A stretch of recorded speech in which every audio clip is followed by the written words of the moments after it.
আরে জজমিয়া স্যার, আসসালামু আলাইকুম, কেমন আছেন? ওয়ালাইকুম আসসালাম। ভালো আছেন? দাদা, একটা দরকার আপনার বাড়িতে গেছিলাম। আবার কি দরকার আমার বাড়িতে? ওই গেছিলাম যে যে মসজিদের যে কালেকশনের টাকা পয়সাগুলো উঠছিল, হ্যাঁ।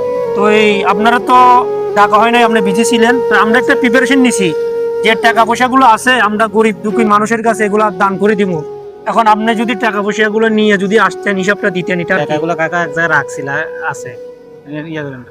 না, কেন আপনি মসজিদের টাকা এক কাজে রাখবেন? এগুলো মানুষের টাকা, এগুলো তো ঠিক না। কর না, আছে তো টাকা আরে আসতে কেন কথা কম, এগুলো মসজিদের টাকা, মানুষের টাকা, আপনি কোনো উন্নতি দিবেন? ও আপনি সুদে টাকা লাগাইছেন, আমি বুঝতে পারছি।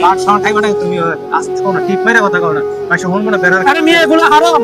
আল্লাহ আল্লাহর টাকা, গরিবের টাকা এভাবে আমি যেন জুলুম করি কেন? আপনাদের সভাপতি এখানে দরকার নাই। এই আপনাদের মতো সভাপতিরাই এই মানুষের মসজিদের টাকা মারি মারি খায়, সুদে টাকা খায়। আসতে কর, তোমার কিছু করাই তোমার এমন করো কে? তুমি মানুষ খাইবা আমার এগুলো চাচা হারাম হারাম, এগুলো ঠিক না, এগুলো হারাম।